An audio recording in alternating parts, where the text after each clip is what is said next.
Bien, hermanos, entonces vamos a leer primera de Pedro, capítulo 1, versículos 3 al 9. A esta sección le hemos dado el título Renacidos para una esperanza viva y lo hemos dividido en dos secciones. La semana pasada estuvimos considerando la primera, hoy consideraremos la segunda. Leo para todos el texto de 1 de Pedro, capítulo 1, versículos 3 al 9. Bendito el Dios y Padre de nuestro Señor Jesucristo, que según su grande misericordia nos hizo renacer para una esperanza viva, por la resurrección de Jesucristo de los muertos, para una herencia incorruptible, incontaminada e inmarcesible, reservada en los cielos para vosotros que sois guardados por el poder de Dios mediante la fe, para alcanzar la salvación que está preparada para ser manifestada en el tiempo postrero. Hasta ahí, entonces, estuvimos considerando la semana pasada la herencia gloriosa que tenemos. Versículo 6. En lo cual vosotros os alegráis, aunque ahora por un poco de tiempo, si es necesario, tengáis que ser afligidos en diversas pruebas, para que sometida a prueba vuestra fe, mucho más preciosa que el oro, el cual aunque perecedero se prueba con fuego, sea hallada en alabanza, gloria y honra cuando sea manifestado Jesucristo, a quien amáis sin haberle visto, en quien creyendo, aunque ahora no lo veáis, os alegráis con gozo inefable y glorioso, obteniendo el fin de vuestra fe, que es la salvación de vuestras almas. En estos versículos 6 al 9 tenemos el contexto de esa esperanza gloriosa del creyente, que es el peregrinaje terrenal. Un peregrinaje que se da, como acabamos de leer, se da en medio de la prueba de la fe, en medio de tribulaciones. El texto comenzó por el fin. ¿A qué me refiero? El texto comenzó en los versículos 3 al 5 presentándonos la herencia gloriosa que nos está reservada en los cielos. Como dijimos, el propósito del apóstol Pedro es animarnos a continuar, a seguir adelante hasta que nuestra esperanza sea realizada, hasta la consumación de eso que nosotros anhelamos. Pedro presenta esta maravillosa esperanza en medio del padecimiento que él mismo estaba experimentando por causa de la creciente persecución, como les hablé la semana pasada. La realidad entonces, la realidad presente, era muy diferente de lo que es la expectativa, lo que en ningún sentido resta validez a la esperanza cristiana. Y creo que todos nosotros podemos entender muy bien eso, ¿no? Hablamos la semana pasada de esa esperanza gloriosa, esa esperanza maravillosa, hablamos de esas características preciosas del autor de esa esperanza y quedamos con el gusto en nuestra boca. Quedamos con ese deseo de poder experimentar esa gran esperanza, pero el gusto o el deseo se incrementa aún más por el hecho de que nuestra situación presente es muy diferente a lo que estamos anhelando. Ahora, eso no le resta a nuestra esperanza cristiana. La situación presente, al contrario, más bien de acuerdo a las palabras que leemos en los versículos 6 al 9, esa prueba por la que atraviesa el creyente en este mundo, más bien lo está preparando para la gloria venidera. Los conflictos del tiempo presente son necesarios para la purificación de nuestras almas, es decir, para hacernos más aptos del lugar que habitaremos y la presencia en la que estaremos por la eternidad. Pero el bien que produce la prueba en nosotros no simplemente tiene en vista el futuro, porque bueno, estamos hablando de eso, estamos diciendo que el propósito de la prueba ahorita es prepararnos para el futuro, pero no solo trae ese bien, la prueba de nuestra fe, mientras estemos peregrinando en esta tierra, también tiene un fruto para el presente. Y esa es la gran maravilla entonces que nosotros tenemos en nuestra fe y nuestra esperanza cristiana. Tenemos, como dice el apóstol Pablo en Romanos 6:22, un fruto para esta tierra y un fruto para la eternidad. Romanos capítulo 6, versículo 22 dice: tenéis por vuestro fruto la santificación y como fin la vida eterna. Así que la esperanza cristiana no solo nos dice que vamos a tener una gran cosecha al final, sino que también obra en nosotros fruto aquí y ahora, en el presente, mientras estamos peregrinando en este mundo. La gran cosecha que comienza ahora, en este momento, será completada cuando Cristo sea revelado. El fin de nuestra fe, dice el apóstol Pedro en nuestro texto, es la salvación de nuestras almas. El fin, ¿notan? O sea, el punto hacia el que avanzamos. Pero entonces, desde ya empezamos a cosechar para nuestras propias almas. El bien que el creyente cosecha ahora garantiza la gran cosecha final. La semilla que fue sembrada por el Espíritu Santo en el nuevo nacimiento crecerá durante todo el peregrinaje terrenal del Hijo de Dios hasta el día en que brotará completamente la justicia en nosotros. La glorificación, como dice el profeta Daniel, entonces los que sean glorificados resplandecerán para siempre en el reino de Dios. Digámoslo de otra manera, las pruebas hoy, ahora, en esta tierra, hacen que el cristiano crezca en gozo, fe y amor. Repito, las pruebas hacen que el cristiano crezca en gozo, fe y amor, lo cual perfecciona su ser, haciéndolo crecer constantemente en santidad y preparándolo así para la glorificación. Veamos entonces en nuestro texto cómo crece esa esperanza del creyente que va a producir una gran cosecha en el día final. Y lo vamos a ver entonces bajo 4 aspectos. Primero, el gozo expectante. ¿Cuál es la cosecha para el aquí y ahora, pero que en el día final va a ser completa y perfecta? ¿Qué está haciendo Dios en sus hijos a través de la aflicción en esta tierra? Lo primero que Dios está haciendo es que crecemos en gozo. Un gozo que es expectante. Leamos el versículo 6, por favor. Primera de Pedro, capítulo 3, versículo 6. Y note entonces cómo nos lo presenta el apóstol Pedro.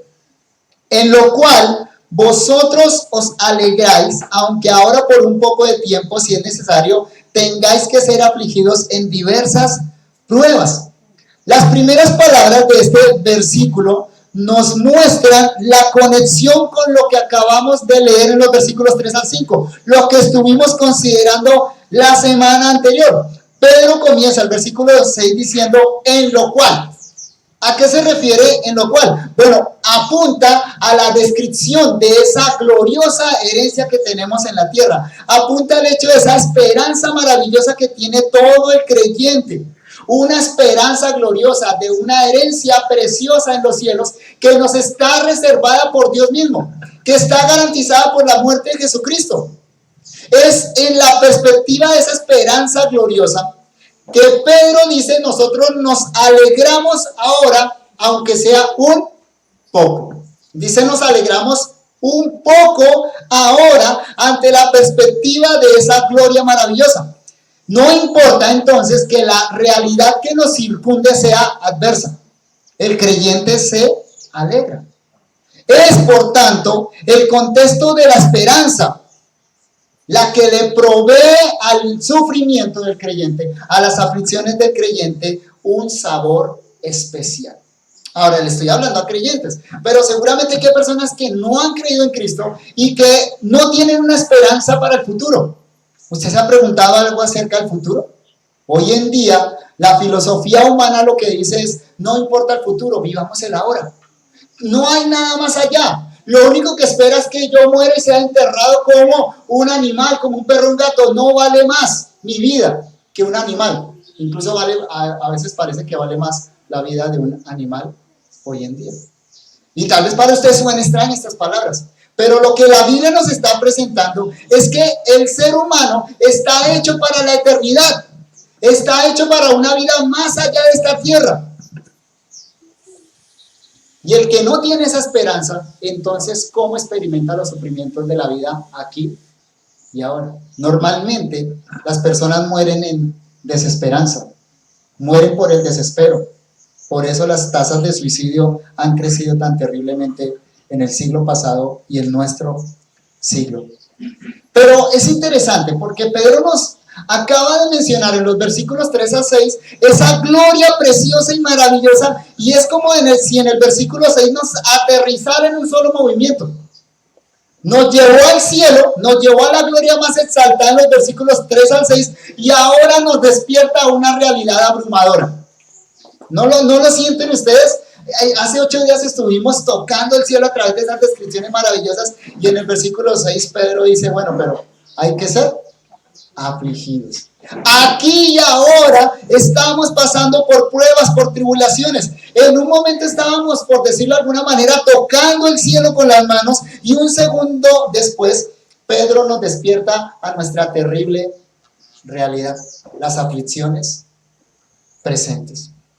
Ahora, no es que Pedro sea malo, no es que Pedro sea un aguafiestas o disfrute en cómo hace alguien prometerle un dulce al niño y luego quitárselo de la boca. No es eso lo que está haciendo el apóstol Pedro, no podemos pensar mal de él. Porque Pedro, sobre todas las cosas, no está hablando acá como un filósofo. Él no está filosofando de estas cosas. Pedro, recuerden muy bien, hermanos, que está hablando como alguien que está participando de esas pruebas. Pedro mismo está padeciendo la persecución que sus hermanos en Cristo también están experimentando. Pedro, de hecho, está al borde del martirio. Entonces, Pedro mismo está experimentando esto de lo que él está hablando. Pedro nos habla desde el corazón y quiere mostrarnos la esperanza que lo ha sustentado y lo sostendrá hasta el final. Esa esperanza también es válida para todo aquel que comparte esa fe con Pedro. El que no comparte esa fe con Pedro, pues no entiende lo que está sucediendo acá. ¿De qué está hablando él? El que no tiene la fe en Cristo puede entender en algún sentido el sufrimiento y compartir el sufrimiento, pero no tiene ninguna parte en la esperanza del cristiano. Pedro dice lo siguiente, en lo cual vosotros os alegráis. Dice, aunque ahora por un poco de tiempo, si es necesario, tengáis que ser afligidos en diversas pruebas. Claro que tenemos que ser afligidos en diversas pruebas. Pero Pedro está hablando en el versículo 6 de la alegría cristiana, del gozo cristiano, de un gozo que es expectante. La alegría cristiana, déjeme decirle, es singular, es especial. No tiene comparación alguna en este mundo. La alegría cristiana es diferente a la felicidad terrenal. Es diferente a la felicidad del mundo, del hombre sin Cristo. Como es claro en nuestro pasaje. Esa alegría cristiana se expresa en medio de las pruebas. ¿Eso no es singular? En las pruebas la gente no se alegra. En las pruebas la gente se derrumba. En las pruebas la gente ve caérsele todo su mundo. Se queja, murmura, se desalienta, llega al desespero, incluso pensando que la única salida es quitarse la vida. Pero Pedro dice acá que el creyente se alegra en medio de las pruebas.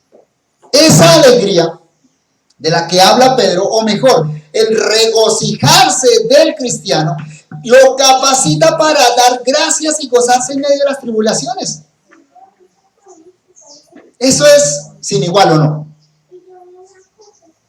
Dar gracias y gozarse en medio de las tribulaciones. Evidentemente, eso es algo sobrehumano. Evidentemente que alguien, en lugar de quejarse en las pruebas, agradezca, glorifique a Dios, significa que dentro de esa persona está operando algo que no es de él, algo que es del cielo, algo que no es humano, algo que no es terrenal. Por supuesto, es el fruto del Espíritu Santo en aquel que ha sido regenerado. Cristo mismo, según el versículo 8, es el motivo de esa alegría desbordante del cristiano. Note el versículo 8 ahí, en el capítulo 1. A quien amáis sin haberle visto, en quien creyendo, aunque ahora no lo veáis, os alegráis con gozo inefable y glorioso. ¿Notan cuál es el motivo de la alegría del creyente? Del gozo del creyente. Es Cristo, es su amado. Sabemos, estamos convencidos que nada nos llenará de más gozo que ver con nuestros propios ojos a quien nos redimió con su sangre. Ese es el motivo más grande del gozo del creyente en medio de las aflicciones de la tierra. Primera de Pedro capítulo 4, versículo 13, dice, Primera de Pedro 4, 13, dice, sino gozaos por cuanto sois participantes de los padecimientos de Cristo, para que también en la revelación de su gloria os gocéis con gran alegría. Está clara ahí la relación, ¿notan? El gozo del creyente está directamente ligado a la esperanza de ver cara a cara a Cristo. Como lo dice Apocalipsis capítulo 19, versículo 7. Gocémonos y alegrémonos y démosle gloria porque han llegado las bodas del Cordero y su esposa se ha preparado. Es muy interesante que en nuestro versículo, el versículo 6, aparezcan en la misma experiencia la alegría y la tristeza. Obsérvenlo otra vez, el versículo 6, en lo cual, 1 Pedro 1:6, en lo cual vosotros os alegráis, aunque ahora por un poco de tiempo, si es necesario, tengáis que ser afligidos en diversas pruebas. ¿Notan que en el mismo versículo aparece la alegría y la tristeza? El gozo y el padecimiento. Eso parece loco, ¿no? Eso parece contradictorio. Esos dos sentimientos, dice Pedro, conviven en el que está siendo preparado para el cielo. ¿Es así o no, queridos hermanos? Que en el creyente conviven tanto la alegría como la tristeza. ¿Saben por qué es eso? Por causa de la situación singular del creyente. ¿A qué me refiero? El gozo, la alegría de la que nos está hablando Pedro, pertenece a la otra vida. No es de este mundo, lo acabo de decir. Ese gozo que expresa el creyente no es de aquí, es del otro mundo. Pero la tristeza sí pertenece a este mundo, ¿o no? ¿No es lo propio de este mundo, la tristeza? ¿No dice Eclesiastés que el hombre nace para la aflicción? ¿Usted no lo sabe? ¿No lo ha experimentado? ¿Que desde que nacemos lloramos? Así que el gozo que pertenece a la otra vida, ahora el creyente lo puede experimentar en virtud del nuevo nacimiento. En virtud de que el Espíritu Santo le participa de ese fruto maravilloso. Pero la tristeza, que es parte de esta creación caída, que pertenece a este mundo bajo pecado, que es producto del pecado y de los efectos del pecado, le llegan al creyente. Dios no eximió al creyente de eso. A veces, algunos expresan como que hubiera sido mejor que Dios nos salvara y nos llevara al cielo una vez, cuestionando la sabiduría divina. Pero a nuestro buen Dios le agradó, y el plan de Dios perfecto es que el creyente que ya experimenta esas realidades de la vida venidera todavía peregrina en este mundo. Así que, hermanos, en el creyente habita la tristeza y el gozo. ¿Usted ha experimentado eso? ¿Usted ha pasado momentos de tristeza en los cuales, aunque está triste, puede expresar gozo? No es que usted esté loco, es que usted tiene dentro suyo el fruto del Espíritu Santo. El apóstol Pablo puede decirle lo siguiente a los corintios: como entristecidos, mire esto, como entristecidos, mas siempre gozosos. Qué loco, Pablo, ¿no? Pablo, ¿estás bien? ¿Estás en tus cabales? ¿Cómo es que te expresas de esa manera? Como entristecidos, mas siempre gozosos, como pobres, mas enriqueciendo a muchos, como teniendo nada, más poseyéndolo todo. Por eso el mundo no entiende al creyente. Porque el creyente participa de ciertas cosas comunes a todos los hombres.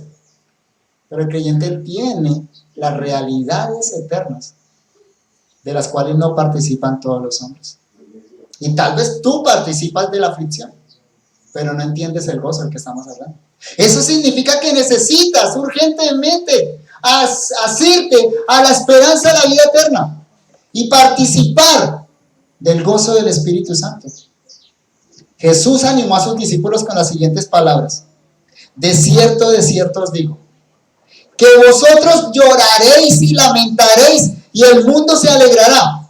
Pero aunque vosotros estéis tristes, vuestra tristeza se convertirá en gozo. Qué palabras tan preciosas, ¿no?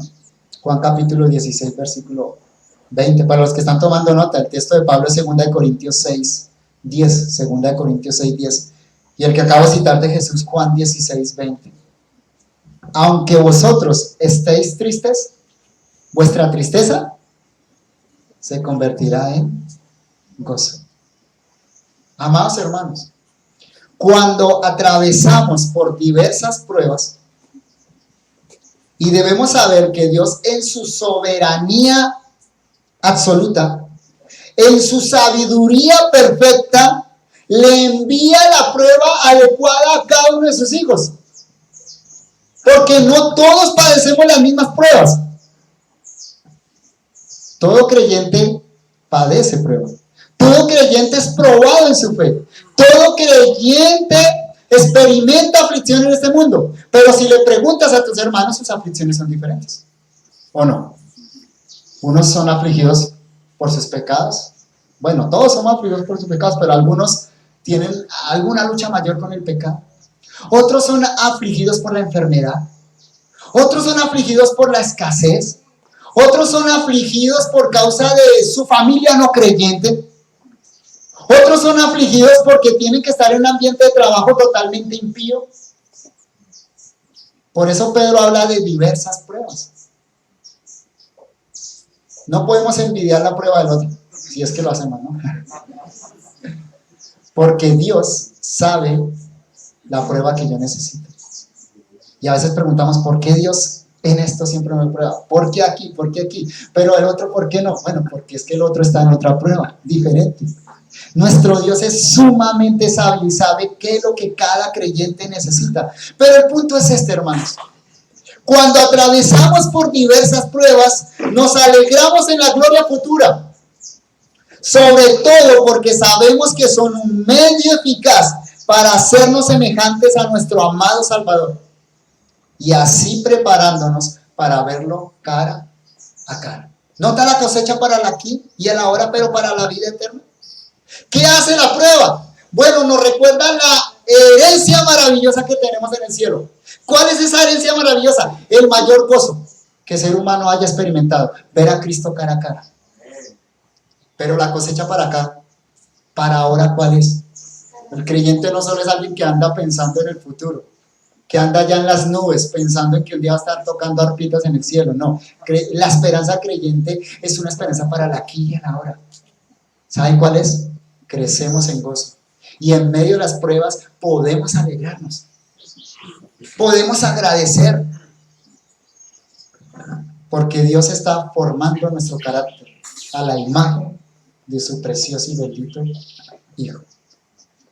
La segunda cosecha que nos presenta Pedro es una fe preciosa. Observemos el versículo 7. Si lo primero es un gozo expectante, entonces lo segundo es una fe preciosa. Aquí y ahora, nosotros por medio de la prueba podemos cosechar esto. Para que sometida a prueba vuestra fe, mucho más preciosa que el oro, el cual aunque perecedero se prueba con fuego, sea hallada en alabanza, gloria y honra cuando sea manifestado Jesucristo. ¿Cuál es el primer fruto que cosechamos? El gozo. La alegría cristiana es ese primer fruto, pero ahora Pedro nos presenta un segundo fruto que es igualmente precioso, maravilloso, la fe. Es un fruto, una cosecha para el aquí y el ahora.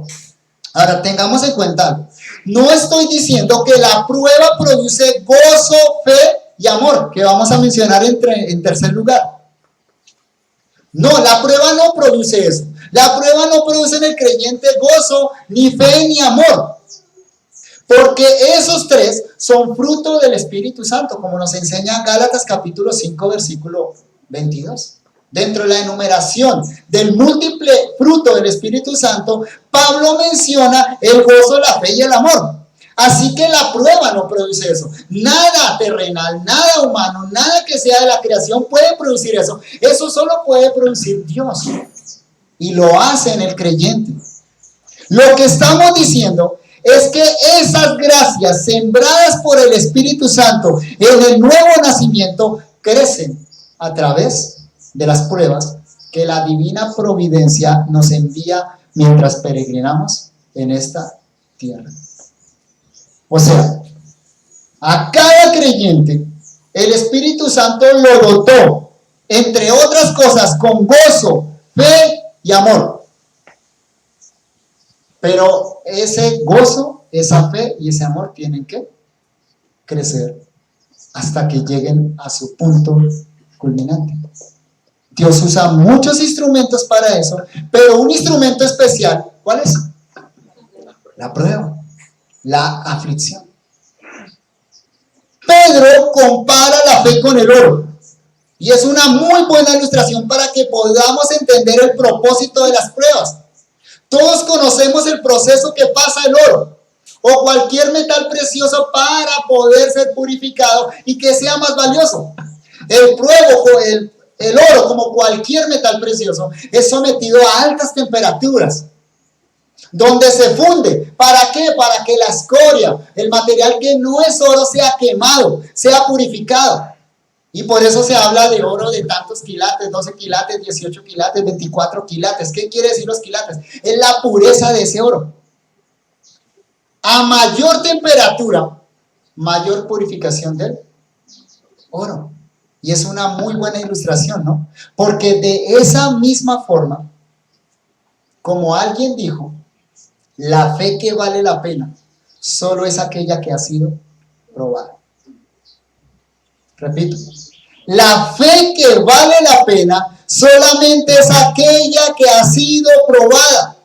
En otras palabras, la fe verdadera, porque hay fe falsa, hay credulidad, hay presunción. O sea, hay algo que se llama fe que no es fe. Y hay gente que presume tener fe que lo lleva al cielo y no es fe que lo lleva al cielo. La fe salvífica sale a evidencia por medio de las pruebas.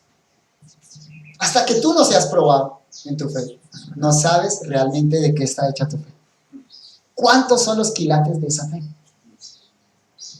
Algunos que manifiestan, profesan creer en Cristo, cuando viene la prueba, abandonan la fe. Lo que en realidad sucedió con personas así no fue que abandonaron la fe, hermanos. Es que ahora es evidente que nunca tuvieron fe. Tuvieron credulidad, tuvieron presunción, tuvieron fe histórica, pero no la fe que lleva al cielo. Porque la fe que lleva al cielo, la fe que salva, prevalece por encima de la prueba. En lugar de que la prueba la destruya, ¿sabe qué hace la prueba con esa fe? La hace más valiosa, la hace más preciosa, la purifica. Como dice Hebreos capítulo 10, versículo 39, aquellos que tenemos fe para preservación del alma, perseveramos. Las pruebas purifican la fe, la hacen más fuerte, la preparan para su recompensa. ¿Y saben cuál es la recompensa de la fe? La visión. La visión. La recompensa de la fe no es otra cosa que la visión, porque como nos dice el autor de Hebreos, la fe es la certeza de lo que se espera, la convicción de lo que no se ve. La alabanza, gloria y honra a la que se refiere Pedro ahí en el versículo 7, es la recompensa de ver a Cristo en su revelación. El versículo 8 otra vez aclara diciendo esto. 1 Pedro 1:8, a quien amáis sin haberle visto. En quien creyendo, eso es fe, en quien creyendo, aunque ahora no lo veáis, ¿notan? La esencia de la fe es creer lo que no se ve. Aunque no lo veáis, os alegráis con gozo inefable. O sea, la prueba quita nuestra mirada de lo terrenal y hace crecer la fe. Empuja nuestros ojos hacia las realidades celestiales, la mayor de las cuales no es otra que nuestro precioso Salvador Jesucristo. La fe es, por decirlo de algún modo, la confianza anhelante de un amor añorado. Eso es la fe, hermanos. Así que en tercer lugar consideremos el amor anhelante. El tercer fruto que Pedro nos va a mencionar es el amor anhelante. El primero fue el gozo. El segundo es la fe. El tercero, en el versículo 8, que lo hemos mencionado varias veces, es el amor anhelante. Leo de nuevo el versículo 8. A quien amáis sin haberle visto, en quien creyendo, aunque ahora no lo veáis, os alegráis con gozo inefable y glorioso. Parece que en este versículo Pedro está al borde del éxtasis.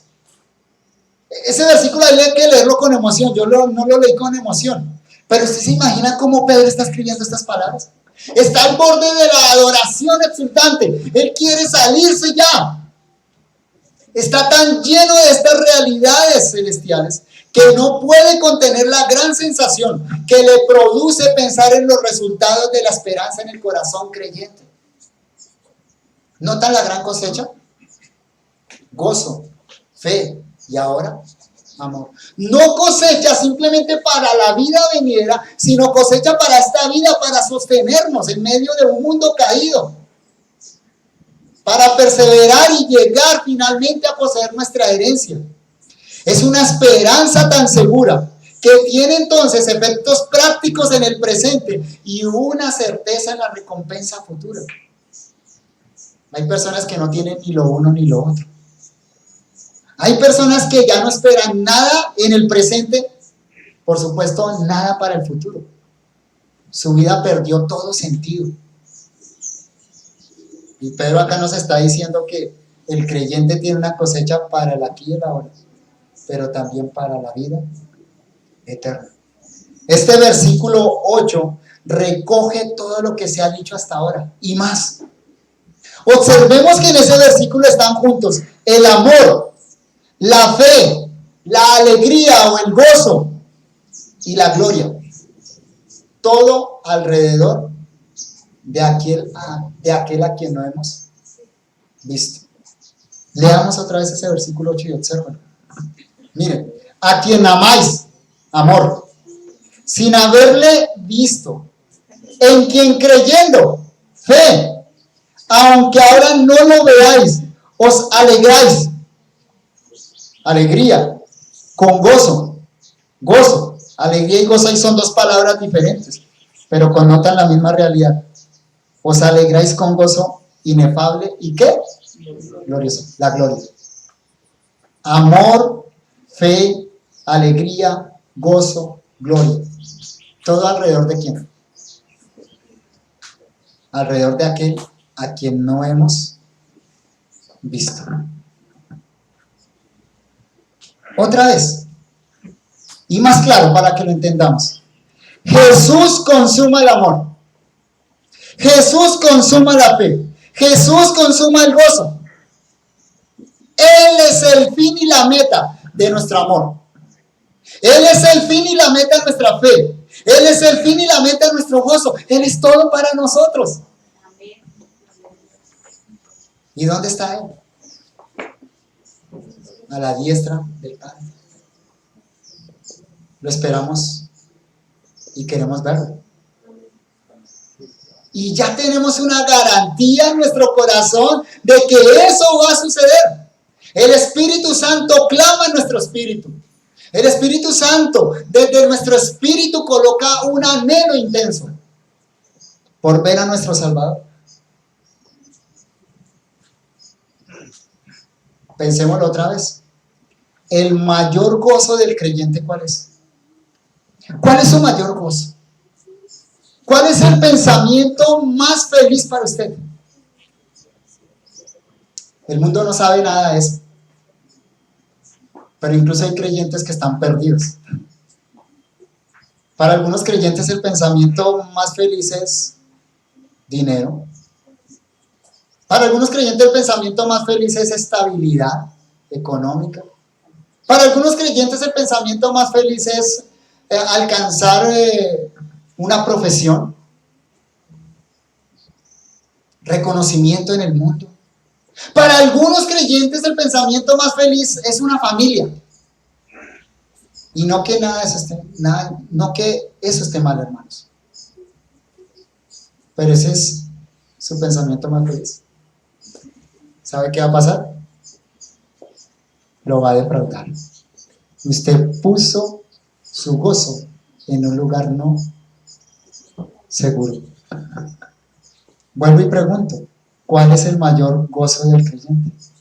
¿Cuál es tu pensamiento más feliz? Y si no respondiste, ver a mi Salvador y ser conformado a su imagen, pues tienes que leer más la Escritura. Tienes que meditar en este texto que estamos meditando acá. Porque Pedro lo que nos está diciendo es que ver a Cristo es lo que lo llena todo para él. Es lo que le da vida, le da ánimo en medio de la tribulación y de la prueba. No hay forma de expresar la gloria que ese pensamiento produce en un creyente. Ver a su Señor. Qué alegría, qué gozo. Si nos alegramos de ver un familiar que hace tiempo no veíamos,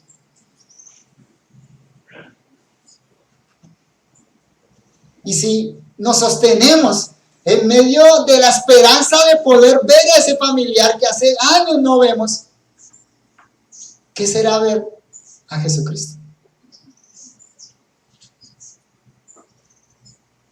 ¿Qué será ver a Jesucristo? Es interesante que Pedro diga ahí en el versículo 8, os alegráis con gozo. Mal hablado Pedro, ¿no?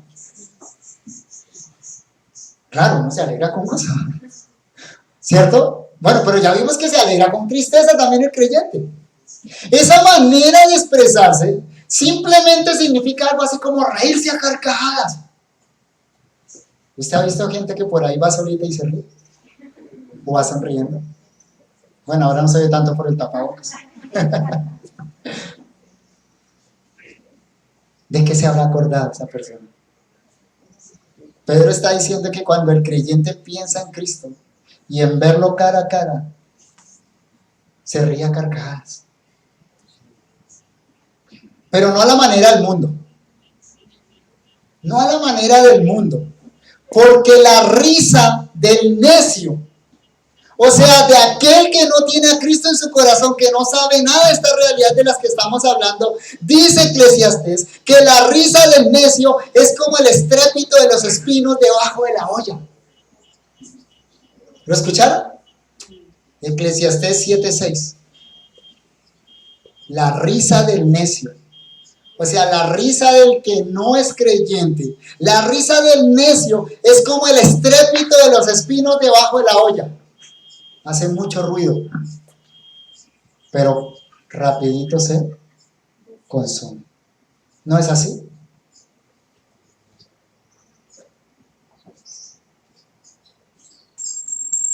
Que la gente que está riendo a carcajada al minuto está consumida de la tristeza. Así es la experiencia de aquel que no tiene a Cristo en su corazón. Pero ¿cómo es el gozo? ¿Cómo es el gozo del creyente? ¿Cómo es la fe del creyente? ¿Cómo es el amor del cristiano? Es permanente. No depende de las circunstancias, no depende de lo que lo rodea, no depende de otras personas, de criaturas. Está firmemente anclado en la esperanza de la gloria eterna. Es una alegría presente basada en un gozo futuro permanente. Y en eso nos alegramos. ¿Por qué? Porque entonces veremos a quien amamos sin haberlo visto. ¿Sí? ¿Lo amamos sin haberlo visto? Usted ama a alguien a quien no ha visto. Qué locura, ¿cierto? pero lo vimos en las Escrituras y lo vimos por los ojos de la fe. Y eso llena nuestro corazón. Si lo amamos sin haberlo visto, ¿cuánto entonces lo amaremos cuando lo veamos en toda su gloria y esplendor? Lo que nos han contado de él no es nada. Es una pequeña y pálida sombra de lo que es. Y en eso nos alegramos. ¿Qué será verlo? ¿Qué será verlo? Tus ojos verán al Rey en su hermosura. Tus ojos verán al Rey en su hermosura. Verán la tierra del más allá. La tierra que está lejos. Y eso para el creyente no es ficción. Eso para el creyente es seguro. La prueba de la fe desarraiga de nuestro corazón el amor al mundo, haciéndonos así más fieles a nuestro amado. Ese amado que nos cela grandemente y que no quiere compartirnos con nadie ni con nada. Como dice Santiago, ¿o pensáis que la Escritura dice en vano, el Espíritu que Él ha hecho morar en nosotros nos anhela celosamente? Qué increíble, ¿no? Cristo nos anhela celosamente. A nosotros. ¿Cómo somos? Pecadores, miserables, infieles a Él, que flaqueamos en la fe, que no siempre expresamos gozo, cuyo amor es pequeño y débil, pero Cristo nos anhela.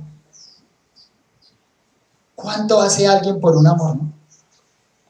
¿Qué hacen los muchachos por un amor hoy en día? Dice Cantares, daría todos los bienes y de hecho lo menospreciaría. Aquí tenemos un amor que nunca nos va a defraudar, que nos anhela celosamente. Y aquí bien vale la pena las palabras del poeta romántico que estábamos estudiando con las parejas. El cantar de los cantares que habla del amor romántico, del amor en la pareja. Pero pensando en este amor que no defrauda, estas palabras cobran un valor especial. Me llevó a la casa del banquete y su bandera sobre mí fue amor. Sustentadme con pasas, confortadme con manzanas, porque estoy enferma de amor. Su izquierda esté debajo de mi cabeza y su derecha me abrace. Yo os conjuro, doncellas de Jerusalén, por los corzos y las ciervas del campo, que no despertéis ni hagáis velar al amor hasta que quiera. La voz de mi amado, ¿la oyen? Ya viene. Está llamando a su iglesia. La voz de mi amado, he aquí él viene, saltando sobre los montes, brincando sobre los collados. Mi amado es semejante al corzo o al cervatillo. Helo aquí, está tras nuestra pared. ¿No se les acelera el corazón? Mirando por las ventanas, atisbando por las celosías. Mi amado habló y dijo, levántate, oh amiga mía, hermosa mía, ven. Cuando Cristo le dice a la iglesia, levántate, ven a tu casa, a tu morada eterna, porque aquí ha pasado el invierno de este peregrinaje terrenal.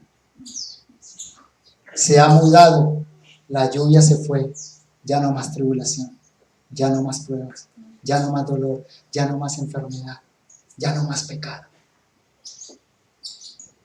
Se han mostrado las flores en la tierra, el tiempo de la canción ha venido y en nuestro país se ha oído la voz de la tórtola. Las higueras han echado sus higos y las vides en cierne dieron olor. Levántate, oh amiga mía, hermosa mía, y ven. ¿Y qué hace la iglesia? Va, dice Maranatha. Sí, Señor Jesús, ven. Y la cuarta cosecha de la que nos habla Pedro en el versículo 9 es una salvación completa. Fe, gozo, amor.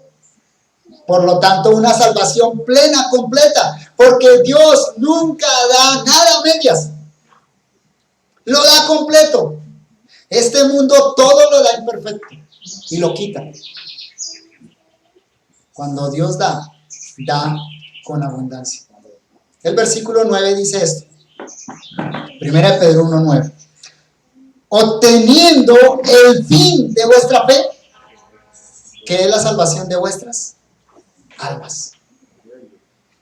Llegará el día anhelado, hermanos. Llegará el día anhelado. La fe recibirá su recompensa. La alegría se convertirá en gozo. El amor dejará de suspirar. La santificación dará paso a la glorificación. Todo, solo por un hecho. Y por ese hecho únicamente. Lo veremos cara a cara, tal como Él es. La fe, la esperanza y el amor, junto con el gozo, nos van a acompañar todo este recorrido entre pedregales hasta el día de la segunda venida de Cristo. Tenemos estos compañeros, este fruto de lo que nos habla Pedro acá. Están con nosotros. Cristo nos los dio para que avancemos y lleguemos al final. Bien pertrechados, ¿no? Bien equipados, ¿o no? Con fe, con esperanza y amor. Y con las otras gracias del Espíritu Santo. Pero entonces, cuando le veamos cara a cara, la fe y la esperanza ya no serán más. Ya no habrá fe y esperanza. Porque esas son para aquí y ahora. Se convertirán en visión real y en herencia consumada. Al ver a Cristo, la fe se disipará. Y al recibir la herencia, la esperanza desaparecerá. Pero el amor y el gozo colmarán su medida, a tal punto que el corazón no será capaz de contener tanta dicha y emoción. Gozo y amor. Pedro dice recibiendo.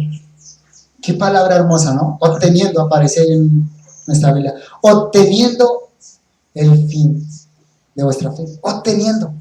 Subraya esa palabra. ¿Notó la seguridad? ¿Notó la certeza? Después de tanta prueba, tanta dificultad, finalmente dice Pedro, obteniendo.